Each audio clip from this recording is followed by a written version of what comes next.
In part one of this interview, we learned about 50s style wiring and how Anthony handpicks each potentiometer for his wiring harnesses. In part two, we'll learn about the Ampturco cable product line. I'd like to move on to talk a little bit more about a little bit about your cables.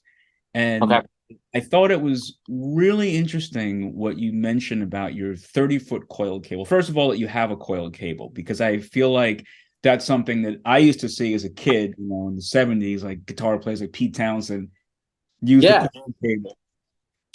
And then it kind of seemed like it fell out of fashion, you know? Yeah. Well, the whole reason the coiled cable became popular, I mean, the look is fantastic. It just looks really, really cool. No Yeah. doubt about that. But the main reason why it was utilized a lot was because a 30-foot coiled cable really may take about 45, feet of cable to actually make that 30-foot coiled cable. Mm-hmm. Um, so now we have extra length of cable being used, and automatically we're going to up the capacitance of that cable. Mm-hmm. And I'll get into like an explanation of the capacitance in a minute here. Okay. So when you have higher capacitance within an instrument cable, it automatically will kind of quench or tame the upper frequencies a little, add a little bit of punch to the mid range. Mm-hmm. So this was commonly used. Hendrix commonly used it because the Stratocaster was bright, um, running at super high volumes, and he would use the coil cable because it would kind of just warm that up a little bit. Uh, let me touch base with capacitance real quick. So the way capacitance works in real kind of layman terms is in cables. The higher the capacitance, the darker the cable will sound, per se. The lower the capacitance, the more upper frequencies are making it to output, so the brighter it may sound, per se. There's a sweet spot, though. You don't want to be super low and you don't want to be super high. So that's something that, I'll be honest, I never paid much attention to until I really dove into this. In the beginning, I was only doing wiring harnesses and speaker cables for, amp to cabinet connections. And then I was getting hundreds of requests to start doing instrument cables. You start doing instrument cables, start doing instrument cables. And I started getting into it slowly. And before I know it, I was way down in that rabbit hole. Um, it's crazy. I'll be the first to say that I wasn't much of a believer in, I guess you could say, like expensive or quality cables, making a difference tonally until I really got into this. And now my mind is like blown. You could hear the difference instantly. It's Yeah. it's it's night and day at some point. Sometimes, it's pretty crazy. And I think it's particularly cool that on your website you mention the very things you're talking about. Whereas, again, if you go on, let's just say Amazon, and Amazon may have several different brands that are well known that make guitar Right. cables. And then it'll mention the length and this and that and the construction. But you're teaching your customer about why it is you may want this cable or not want this cable. For example, mentioning about the capacitance, or I never knew this, that it adds a little punch, the coiled cable, which I Yeah. find. Yeah, to the mid range, the coil cable add like a little punch there. It just sounds. I love a coiled cable going from like my guitar, like either straight into the amp or guitar to the pedal board, and then a straight cable out from the board to the amp. I usually don't recommend a coiled cable from the pedal board to the amp, and only for logistics reasons, because it's sometimes a tight stretch. Even though it'll stretch the 30 feet, there's weight to them. They're definitely heavier than a straight cable. You're Mhm. gonna feel that tension a little bit. I always recommend to players to wrap it into their guitar strap and then plug it into the guitar if you're playing standing up. Don't Right. just let it dangle by itself. So I just love the way it sounds tonally. It just sounds kind of mean. You know what I mean? It only tames the upper frequencies like a touch.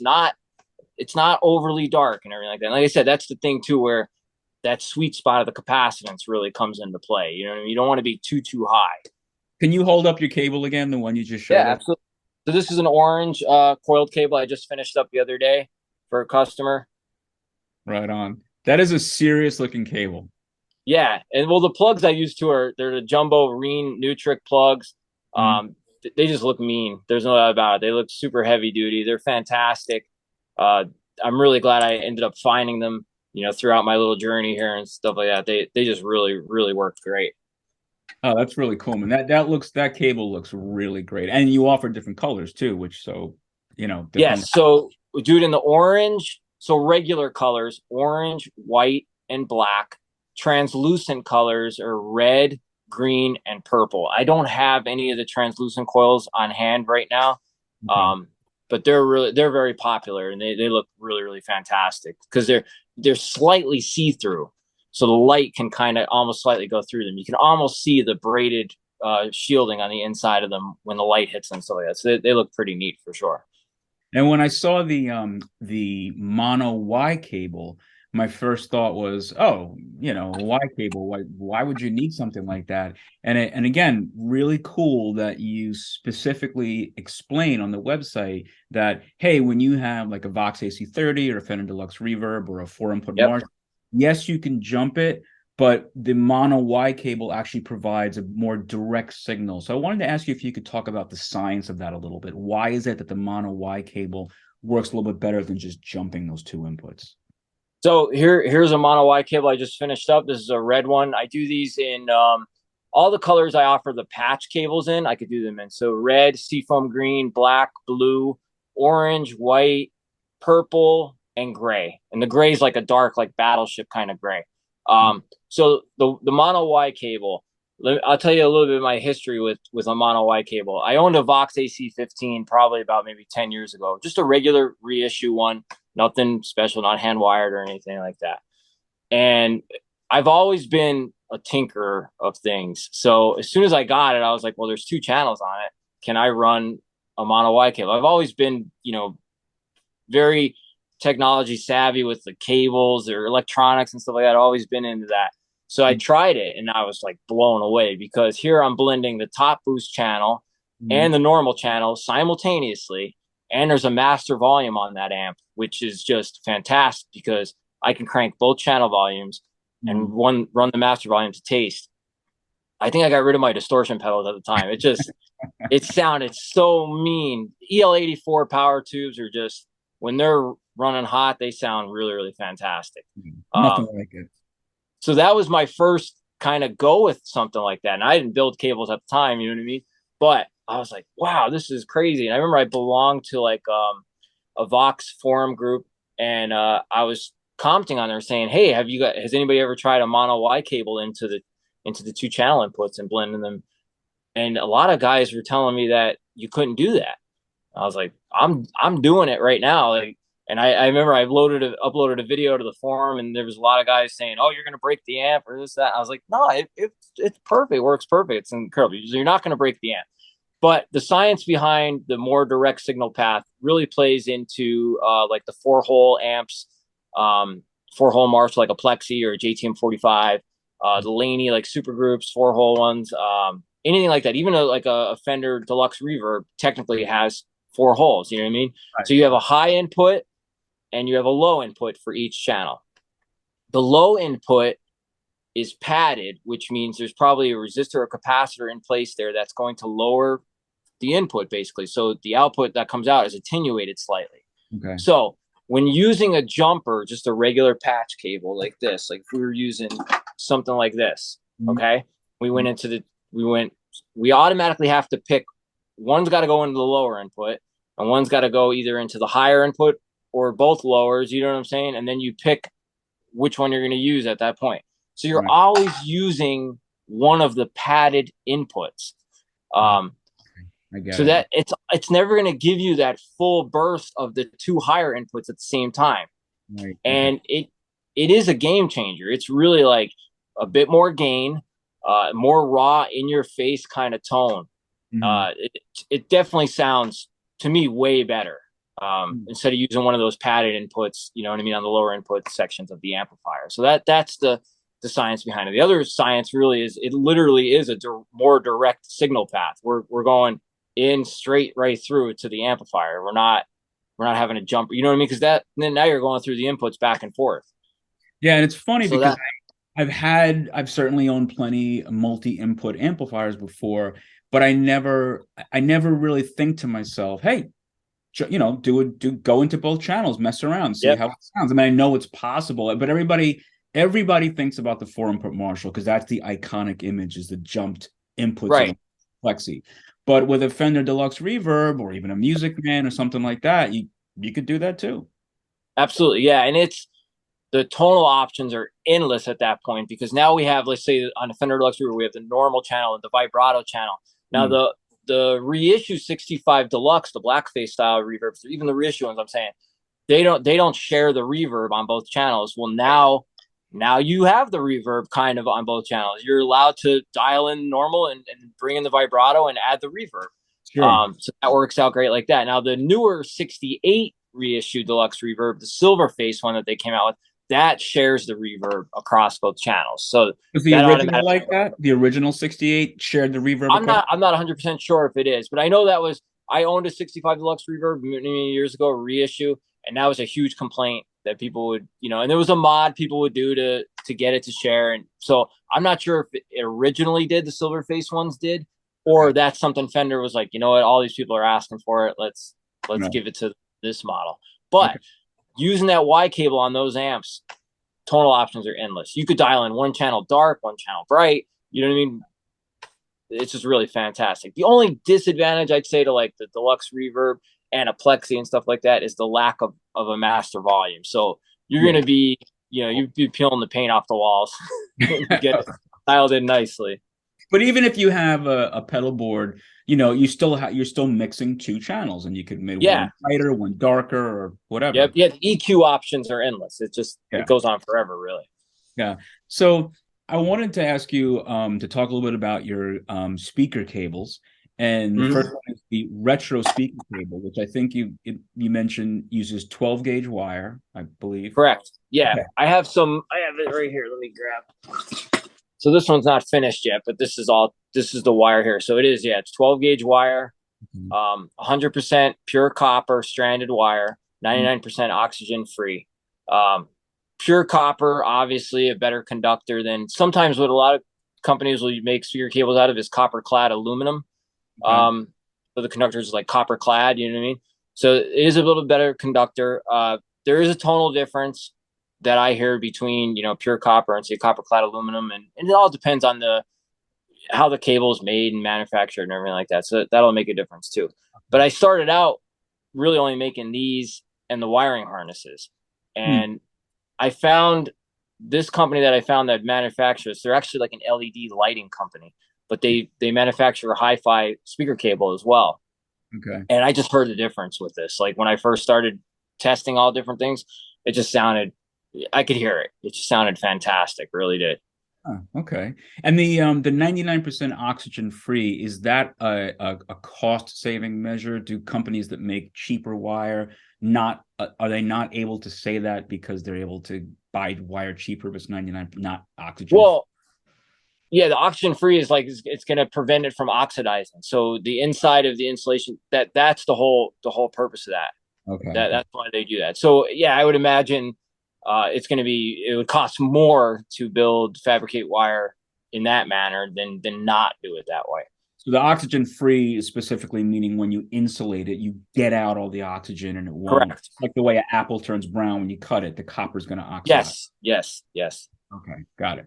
And then the your vintage combo amp wire, that's something I don't think I've ever seen that before. I've never seen a company specifically sell that wire. And it made me think to myself, yes, another way that a company could save money is by using cheaper wire. You could buy this amp that looks great and it's custom XYZ reissue. It's just like when you buy a cheap guitar that looks cool, but it's got really bad electronics.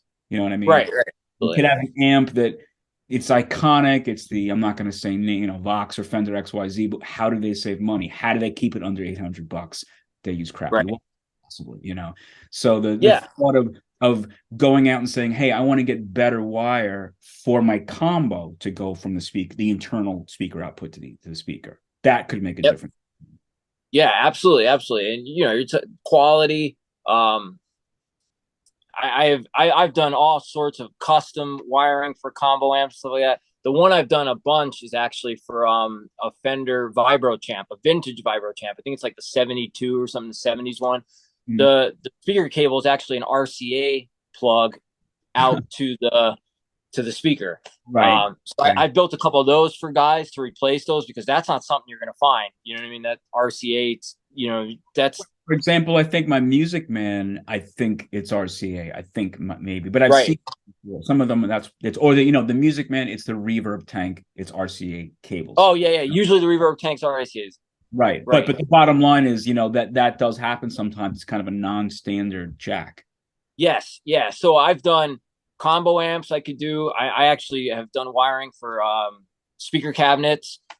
For actually a guitar cabinet manufacturer was using my wiring for a long time. I was building him basically like wiring harnesses just for his cabinets. Right. Oh, And cool. getting them out. So I do all those, and I could do like the cabinet wiring and the combo amp wiring. I use a Switchcraft pancake style jack, Mm. which plug which would go in, you know what I mean, to the amp, and then out to the speaker. I could do female spade connections, Mhm. which just slide on to the already turn. If they're clean terminals, they have to not have ever been soldered to them. Right. If Right. they've been soldered to them, then what I do is I provide the wire with like bare tinned wire, so then they could solder them onto the terminals itself. So Okay. yeah, it's totally like a good upgrade option, especially if you have a cheap speaker cable in there or something's failing. You know what I mean? It's Right. I don't really charge a lot for those, and it's just a good good quality upgrade option for that avenue. When you mentioned the pancake jacks, that was something I saw on your patch cables that you offer the pancake jack, but also the low profile pancake jack, which I guess provide you the opportunity to get your pedals closer together, right? Yeah, so I use Reen Nutric plugs for just about almost all of my wiring and stuff like that. Just about pretty close. Okay. This is them here. I don't know Mhm. how well you can see that, but see the back is like completely really flat and thin. So yeah, you could smash two cable or pedals right next to each other, no problem. These are fantastic too because on the inside, uh, there's two terminals actually. So there's a grounding terminal and there's a lead terminal. Mm. Most pancake plugs, a lot of times, don't have the grounding terminal, and you have to just scratch the casting away. You know what I mean, and adhere the ground to the actual body of the plug itself. And Okay. sometimes it's not the best, joint. You know what I mean? It doesn't make the best like solder joint there and stuff like that. So that's another thing I really like about these is they're two terminals in there, two separate loop terminals and everything like that to solder to, and they work out really, really well. And then when I was looking at the cables, the last the final product that I wanted to ask you about, which really again really kind of blew me away, was the IEC cables. Oh Um, yeah, I don't have one on hand. Yeah, so that was pretty wild how that got started. I think he's a touring bass player from like Spain actually got in touch with me. I forget his name off the top of my head. And he turned me on to that avenue. I didn't ever knew. So in the hi-fi audio world, okay, like hi-fi stereos for home stereos and stuff like that, and I'm talking really hi-fi stuff. mm, They go pretty crazy about their IEC cables. And you can spend a fortune on some IEC cables for that line of work. And he's the one that he's like, hey, he's like, would you ever build? He's like, I'm looking for some heavy grade IEC cables, and he sent me an example from like a hi-fi article. mm. And I was like, I could look into it. You know what I mean? I'll see if I could build them or whatever. And I was able to, find plugs and everything like that and do all that and find good, cable to do it with and stuff. And so that's kind of how I got into that. And I think I posted a picture of it the first time that I built one. And I had a lot of people asking me about it. So I did. I added it to the store. Mhm. Uh, I don't per se notice a huge, like I'd say, tonal difference when using that with an amplifier and stuff like that. Now, the hi-fi audio guys will probably say different, but they may also be using a much higher grade of cable and plugs. Like I said, you could really spend a lot of money on that kind of stuff. Mhm. Uh, the advantage to it is the cable is just built like a tank. There's no doubt about it. He wanted them because he was touring. He wanted, I made two of them, one for his pedal board and one for his amplifier. Mhm. Uh, so they're really, really heavy grade, super heavy duty. Probably weigh about like 10 pounds. If you get like a long one, they're pretty heavy. I mean, they really, really are. But I think Uh, that even though this is the one product of yours that may not translate to a very noticeable difference in tone. It's Right. really an important thing because, as you mentioned on your website, they're usually formed plastic. Yeah. Um, who the heck carries two in their gig bag? So Right. that one night, the place is packed, and you stick it in, and it cracks or something, and it just doesn't work right. It's not going to be a good night. Right. And Right. having, I think, something that's much more seriously made, I think it's, everything breaks eventually, but as you're talking about difference in breaking in 3 years or breaking in 300 years, the Yeah. ones you Yeah. literally, you know. Yeah, absolutely. It's surprising to me sometimes, the amount you could spend on a guitar amplifier, and I'm talking new production, Mhm. not vintage, but new production, and they still kind of come with just those, kind of rinky dink. It's like the same, I it's the exact same IEC cable you're going to get with your power washer. It's just they're universal. You know what I mean? Yeah, yeah, absolutely. Yep. Yeah. Yeah, it's surprising, you know what I mean? But at the same time, I like I said, I don't notice a huge like. I'm not gonna say there's if you had that IEC cable, you're gonna sound like Hendrix or you know what I mean, Right, this or that. right. But the quality's there for sure. It's definitely heavy duty built. You know what I mean? It's built to be beat on for sure, without a doubt.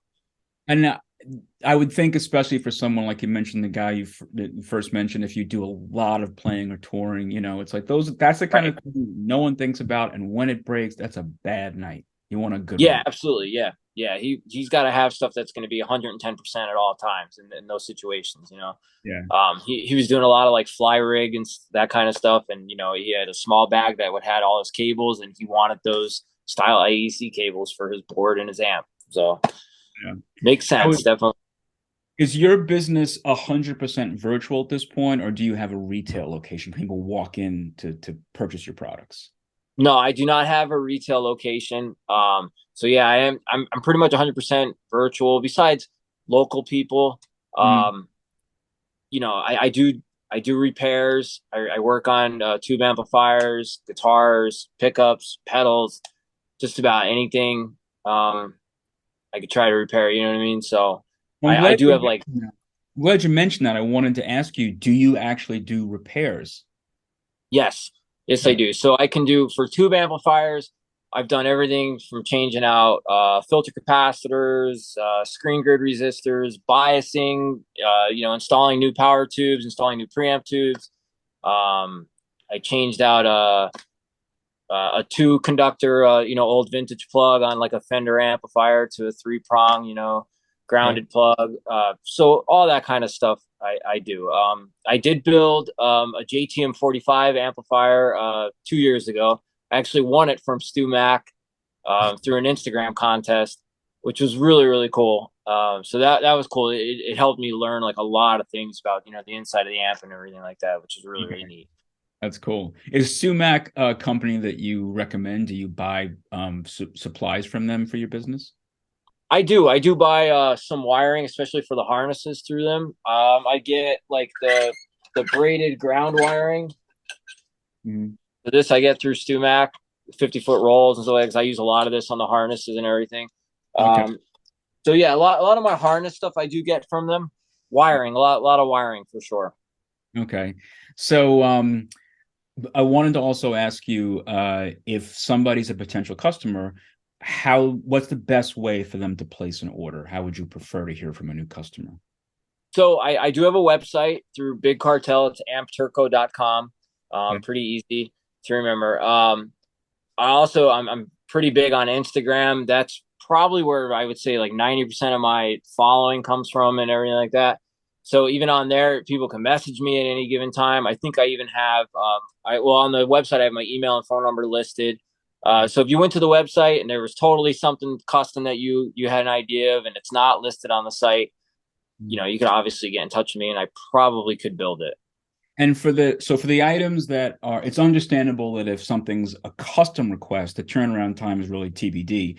But if it's something that's specifically stated on your website, like one of your 50s wiring harnesses or one of your standard cables, what would you say is the general turnaround time people can expect when they order from you?